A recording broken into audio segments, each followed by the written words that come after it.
Now, Democratic Alliance's Federal Council Chairperson, Helen Zille, has until June 15th to indicate if she would be keen to take up the position of candidate for Johannesburg Mayor. Joining us to discuss this further is political analyst Sandlile Swana. Good afternoon, Mr. Swana. As always, thank you very much for joining us on the program. Now, this specific development has had many political parties already commenting. I think I saw Action SA being among those who have criticized this move or have warned that Helen Zille, according to them, is a very toxic individual, would be very divisive for the council. But others have viewed this as perhaps the most strategic move that could be made by the Democratic Alliance to bring an individual or politician with such a wealth of experience to the Johannesburg Metro, just given its strategicness. Your views on all of this? Thank you.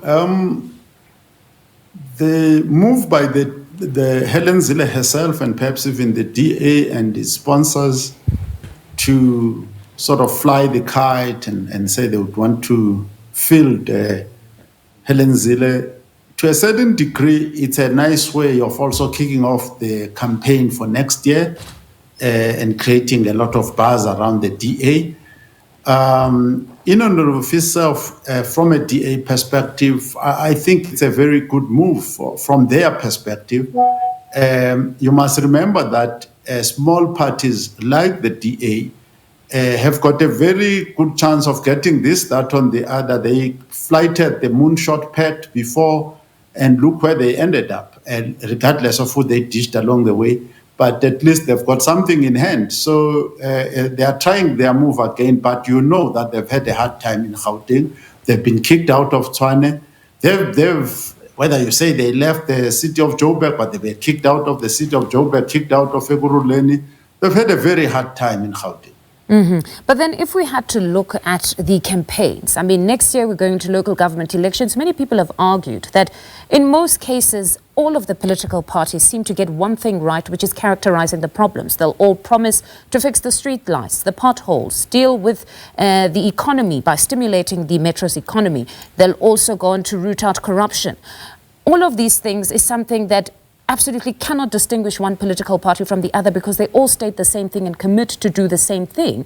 So again, is it then perhaps a very strategic move to realize that at this point what will be the distinguishing factor is in fact the personalities in this respect? That a Helen Zille perhaps versus a Dada Morero or Loyiso Masuku, because we understand that there will be a contest there, and perhaps Action SA fielding a Herman Mashaba again. Would that possibly be a serious tight race? Mfundo, this is a very difficult situation. The main ticket, over and above the issue of personality, and I'll come to the issue of personality, but I think I need to point this out, that since the DA says that where they govern well, there is success, and where they've governed is the Western Cape and the city of Cape Town, and that's where Helen Zille gets her heavyweight credentials from. Let me then say that since the DA took over the Western Cape, the GDP growth rate has actually not been adequate. It has certainly not been adequate. And in actual fact, the Western Cape has had the highest growth rate of unemployment, the rate at which they've increased unemployment. If you take the period of democracy as a whole, 30 years of democracy, they've increased unemployment more than any other province. That is from the Bureau of Economic Research, at Stellenbosch and Stats SA. So at the same time, if the DA if Western Cape under the DA had been doing well, better than other provinces, their share of GDP would have grown. But in 2013, it was 14.1. By 2023, give or take, it was at 14%. So it's muted. There's nothing that really distinguishes them on the things that matter. And the things that matter to me is the GDP growth rate, the unemployment rate, the welfare of the people, whether people are well-fed and wealthy. And that has not happened in the Western Cape. And I don't even want to get into the racial issues of that matter at all. Coming then to the issue of personalities. The DA had a good chance to keep Palatse. There was a Mpo Palatse whom I thought was a very good candidate. They didn't do that. They could have kept the seat and kept Palatse in office. They didn't do that. They connived with the African National Congress to kick Mashaba out, and Mashaba was doing a good job in the city of Johannesburg. And after that, it has been perpetual chaos. So the authors of the chaos in the city of Johannesburg in recent times, since 2016 to be specific, is the combination of the ANC and the DA. Those are the people who put us in this mess that we're in now. So for Helen Zille to come as an innocent sort of person, a great achiever, to me is a very dubious position. So you don't feel she'd be equal to the task if she took on this role? Well, it depends how you define the task. In another interview, I said when you compare the ANC and the DA, Mfundo, it would be like you and me writing a test. You get 15% and I get 10%, and you run from pub to pub telling everybody that I beat Sandlile lights out in the test, forgetting to tell people that the pass mark is 50%. That were both dismal failures. So in economic terms, the ANC and the DA are dismal failures.